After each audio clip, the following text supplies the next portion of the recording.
ചേട്ടാ, തെരഞ്ഞെടുപ്പ് പ്രഖ്യാപനം വന്നതിന് ശേഷം മുഖ്യമന്ത്രി പിണറായി വിജയൻ പങ്കെടുക്കുന്ന വാർത്താ സമ്മേളനങ്ങൾ 2-3 കഴിഞ്ഞു. ഈ പ്രതിപക്ഷവും അതേപോലെ സമൂഹ മധ്യത്തിൽ നിന്ന് ഉയരുന്ന പല ചോദ്യങ്ങളും അതിനെ സംബോധന ചെയ്യാനോ അതിന് മറുപടി കൊടുക്കാനോ മുഖ്യമന്ത്രി തയ്യാറാകുന്നില്ല എന്നുള്ളതാണ് പൊതുവിലുള്ള ആക്ഷേപം. ഒരു റേഡിയോ തുറന്ന മാതിരി പുള്ളിക്ക് പറയാനുള്ളത് പറയും, ചോദ്യങ്ങളോട് വളരെ അരിശത്തോടെ പെരുമാറുക, അസഹിഷ്ണുത കാണിക്കുക. ഇപ്പൊ ഏറ്റവും ഒടുവിൽ വന്ന വാർത്താ സമ്മേളനത്തിൽ മാധ്യമപ്രവർത്തകർ പരസ്യ പ്രതിഷേധം നടത്തുന്ന സാഹചര്യം വരെ ഉണ്ടായി. പതിവ് പരിപാടി തന്നെ ഒരു കൈരളിയുടെയും ദേശാഭിമാനിയുടെയും 4-5 റിപ്പോർട്ടർമാർ വന്നിരിക്കുന്നു. അവർക്ക് സുഖിപ്പിക്കൽ ചോദ്യങ്ങൾ ചോദിക്കുന്നു. അതിനുശേഷം മറ്റു ചോദ്യങ്ങൾ വരുമ്പോൾ അതിൽ മുഖം തിരിച്ച് സമയം കഴിഞ്ഞുപോയി, ഇന്നത്തെ സമയം കഴിഞ്ഞു. ആ പരിപാടി തന്നെ പ്രധാന ചോദ്യമാണ് SDPIയുമായിട്ട് വോട്ട് ധാരണയുണ്ടോ? ആ ഒരു ആക്ഷേപം പൊതുമധ്യത്തിലുണ്ട്.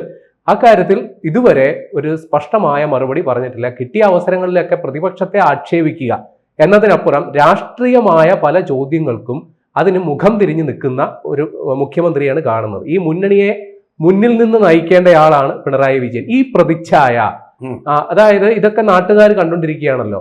ചോദ്യങ്ങളോട് അസഹിഷ്ണുതയോടെ പെരുമാറുന്നു, അല്ലെങ്കിൽ സംശയ ദൂരീകരണം നടത്തുന്നില്ല. പല ആക്ഷേപങ്ങളും വരുമ്പോൾ അതിന് വ്യക്തത വരുത്തണമല്ലോ മുഖ്യമന്ത്രി എന്ന നിലയിൽ. അതുപോലും ഉണ്ടാകുന്നില്ല. ഈ ഒരു സാഹചര്യം മുന്നണിയെ എത്രത്തോളം മോശകരമായി ബാധിക്കും? അതായത് അതിനു മുമ്പ് ഞാനൊരു തിരുത്തല് പറയാം. അതായത് തമാശ പറയാം. ഇപ്പൊ റേഡിയോ പോലെ ആകാശവാണി എന്ന് പറഞ്ഞാൽ ഇപ്പോൾ ആകാശവാണി അതിന് കൊണ്ടുപോയി മാനനഷ്ട കേസ് കൊടുക്കും. കാരണം ആകാശവാണിയുടെ പരിപാടികളൊക്കെ ഇപ്പൊ ഇന്ററാക്റ്റീവാ. ഇപ്പൊ പ്രൈം ചാനലിൽ വേണമെങ്കിൽ അങ്ങോട്ട് ചോദിക്കാം, ഉത്തരം പറയാവുന്ന രീതിയിലുള്ള പരിപാടികൾ ഇപ്പോൾ അവര് പിന്നെ ഒറിജിനേറ്റ് ചെയ്യുന്നുണ്ട്. അതുപോലെ തന്നെ നമ്മുടെ രഞ്ജിനി തുടങ്ങിയ പരിപാടികളുണ്ടല്ലോ, അത് നമ്മൾ അങ്ങോട്ട് ആവശ്യപ്പെടുന്നത് അവർ നമ്മൾ തരികയാണ്. അതുപോലെ തന്നെ പ്രിയഗാനം എന്ന് പറയുന്നത് നമ്മൾ നേരിട്ട് ആവശ്യപ്പെടുന്നത് ലൈവായിട്ട് ആ പാട്ട് തരിക, ഡോക്ടറോട് ചോദിക്കാം. ഇന്ററാക്റ്റീവാ, രോഗിയുടെ പ്രശ്നങ്ങൾ അങ്ങോട്ട് പറയുക, ഇന്ററാക്റ്റീവ്. അപ്പം ഇനി ആകാശവാണി എന്നുള്ള ഉപമ യോജിക്കുകയില്ല. റേഡിയോ എന്നാക്കിക്കും, ആകാശവാണി വിട്ടേ. റേഡിയോ എല്ലാം ഇപ്പൊ ഇന്ററാക്റ്റീവാ. അത് മൊത്തത്തിൽ അങ്ങ് വിട്ടേക്കാൻ നമുക്ക് പിണറായി വിജയനെ പോലെ തന്നെ ഉള്ളൂ. വേറൊരു ഉപമ നമ്മൾ കണ്ടെത്തുന്നവരെ സാമ്യമാകുന്ന ഒരു പ്രവർത്തനമാണത്. ഇവിടെ ഇപ്പോൾ പത്രപ്രവർത്തനം താങ്കൾ പറഞ്ഞതുപോലെ ആണെങ്കിൽ ദേശാഭിമാനിയും കൈരളിയും വന്നിരുന്ന് അവർ മിക്ക പത്രസമ്മേളനങ്ങളിലും മേൽക്കോയ്മ കാണിക്കാറുണ്ട്. ഇപ്പോൾ ഉമ്മൻചാണ്ടിയെ പോലെ ഒരാളെ ഒതുക്കണമെങ്കിൽ അവിടെ വന്നിരുന്ന് സംയുക്തമായിട്ട് അദ്ദേഹത്തിനെതിരെയുള്ള ചോദ്യങ്ങൾ ചോദിച്ച്, ഇല്ല ഹയാന കൂട്ടങ്ങൾ ഇരയെ വേട്ടയാടുന്ന പോലെ, അല്ലെങ്കിൽ ചെന്നായ്ക്കൾ ഇരയെ വേട്ടയാടുന്ന പോലെ വേട്ടയാടി അദ്ദേഹത്തിന് ഉത്തരം കൊടുക്കാൻ പോലും സമയം കൊടുക്കാം. പക്ഷെ ഉമ്മൻചാണ്ടിക്ക് ഒരു പ്രത്യേകതയുണ്ട്. അദ്ദേഹം എത്ര ചോദ്യങ്ങളെ വേണേലും അത് നേരിടാൻ തയ്യാറായിട്ട് അവിടെ നിൽക്കും. പക്ഷെ ഇവിടെ അങ്ങനെയല്ല. തനിക്ക് പ്രിയപ്പെട്ട ചോദ്യങ്ങൾ ചോദിച്ചു കഴിഞ്ഞാൽ, തനിക്ക് സ്വീകാര്യമായ ചോദ്യങ്ങൾ ചോദിച്ചു കഴിഞ്ഞാൽ ഇന്നത്തെ സമയം കഴിഞ്ഞു. അതെ അതെ, പോലും അങ്ങനെ. സിന്ധു സൂര്യകുമാറൊക്കെ അവതരിക്കുന്ന സമയമാണ്.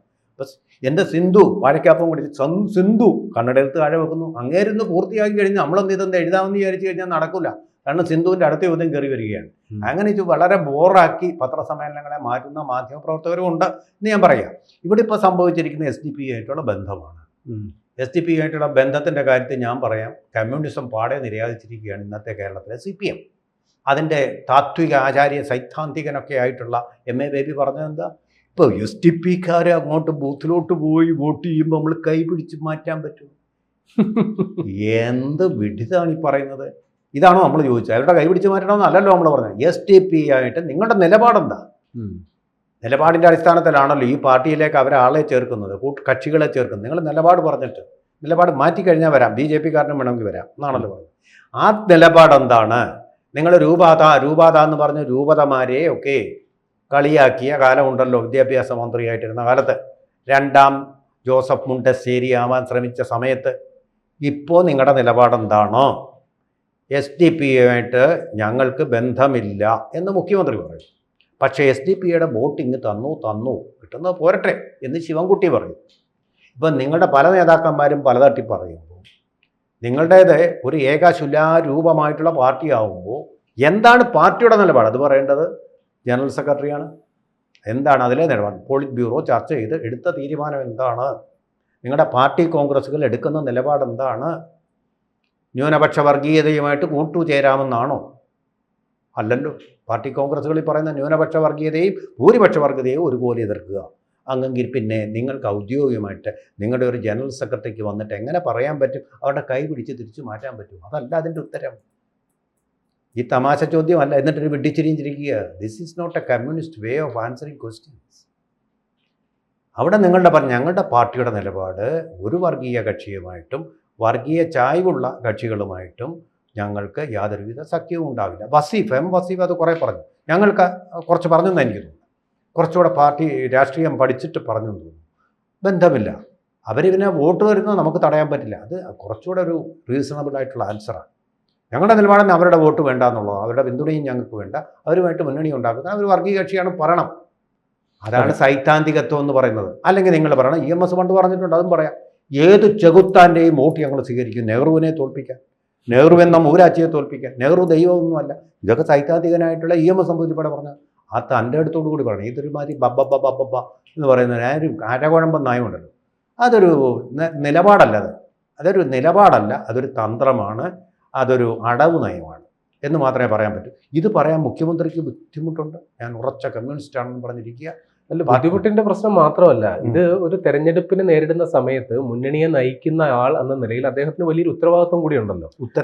വെറും മുഖ്യമന്ത്രി മാത്രമല്ല, മുന്നണിയെ മൊത്തത്തിൽ നയിക്കുന്ന, തെരഞ്ഞെടുപ്പിനെ നയിക്കുന്ന ആളെന്ന നിലയിൽ അദ്ദേഹം ഈ ചോദ്യങ്ങളോട് ഇത്ര അസഹിഷ്ണുത കാണിക്കേണ്ട കാര്യം എന്താണ്? അസഹിഷ്ണുത പറഞ്ഞാൽ ഉത്തരമില്ല. നമ്മൾ എപ്പോഴാണ് ഈ അസഹിഷ്ണുത കാണിക്കുന്നത്?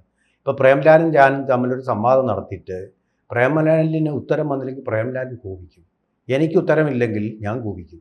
ഉത്തരമുള്ളവരിക്കലും പോവില്ല, ചിരിച്ചുകൊണ്ടിരിക്കുകയുള്ളൂ. ചിരിച്ചുകൊണ്ട് ഉത്തരം പറയും.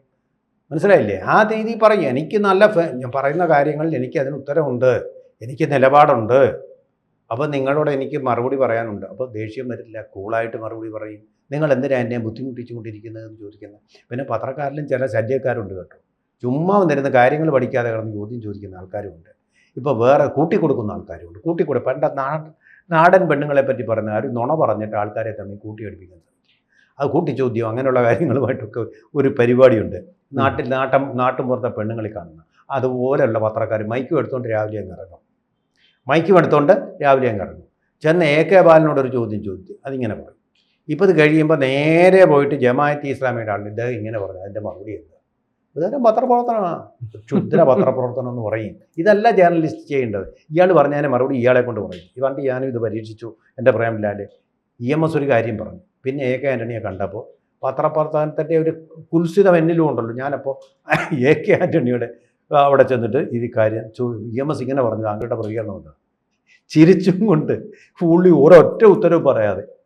അതാണ് അന്തസ്സായിട്ടുള്ള. അതിന് മറുപടി പറയാൻ താൻ യോഗ്യനല്ല എന്നുള്ളത് തന്നെയാണ് EMS പറഞ്ഞാൽ. അങ്ങനെ കണ്ടസ്റ്റ് ചെയ്യാറില്ല AK ആൻ്റണി. ആ രാഷ്ട്രീയ മര്യാദയുള്ള വ്യക്തിയാണ് AK ആൻ്റണി. ഇത് സംഭവിച്ചത് തന്നെയാണ്. ആ പക്വതയോടുകൂടി നേരിടുക, അതാണ് രാഷ്ട്രീയക്കാരും പൊതുപ്രവർത്തകരും മാതൃകയായിട്ട് സ്വീകരിക്കേണ്ട കാര്യം. മുഖ്യമന്ത്രിക്ക് അതിന് കഴിയില്ല. അദ്ദേഹം ഒരു മുഖ്യമന്ത്രിയല്ല, പലപ്പോഴും ഒരു രാഷ്ട്രീയക്കാരനാണ്. വാടിക്കൽ രാമകൃഷ്ണനെയൊക്കെ കൊന്ന് ഉന്മൂലനാശനം വരുത്തി പാർട്ടിയെ സുരക്ഷിതമാക്കാൻ വേണ്ടി ശ്രമിക്കുന്നത്. ഇപ്പോൾ ഇസ്രായേൽ ചെയ്യുന്ന പോലെ ഇറാൻ്റെ ന്യൂക്ലിയർ ബോംബ് മുഴുവൻ തകർത്തവരെ കുലംകുത്തികളുമായിട്ട് കണക്കാക്കി കഷണങ്ങളാക്കി കടലിലെറിഞ്ഞ് ഇസ്രായേലിൻ്റെ സുരക്ഷ ഉറപ്പുവരുത്താൻ, CPMൻ്റെ സുരക്ഷ ഉറപ്പുവരുത്താൻ വേണ്ടി, രക്ഷാദൗത്യം ഉറപ്പുവരുത്താൻ വേണ്ടി നടക്കുന്ന ഒരാളാണ്. പക്ഷെ ഒരു തെരഞ്ഞെടുപ്പ് നിൽക്കുന്ന സമയത്ത് ഒരു പ്രതിച്ഛായ എന്ന് പറയുന്നത് വലിയൊരു ഘടകമാണല്ലോ. ഇപ്പൊ മുഖ്യമന്ത്രിയുടെ ഈ ശരീരഭാഷയും ഈ അസഹിഷ്ണുതയും ഈ ചോദ്യങ്ങളോടുള്ള ഈ മുഖം തിരിഞ്ഞുള്ള നിപ്പും ഇതെല്ലാം മുന്നണിയല്ലേ കൊണ്ട് CPMന് വിട്, അതിൽ മറ്റു പല പാർട്ടികളുണ്ടല്ലോ, അവർക്കും വലിയ അമർഷം ഉണ്ടാവുമല്ലോ മുഖ്യമന്ത്രി ഈ രീതിയിൽ പ്രതികരിക്കുമ്പോഴൊക്കെ.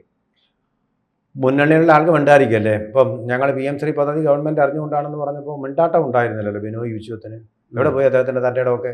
ആരും മിണ്ടില്ല. മുന്നണിയെ നയിക്കുന്ന പിണറായി വിജയൻ എന്ന് പറയുന്നത് എല്ലാവർക്കും പേടിയുള്ള ഒരു സംഗതിയാണ്. അതുകൊണ്ടാണ് ആരും തിരുത്താൻ ശ്രമിക്കാത്തത്, പാർട്ടിക്കുള്ളിലും ആരും തിരുത്താൻ ശ്രമിക്കാത്തത്.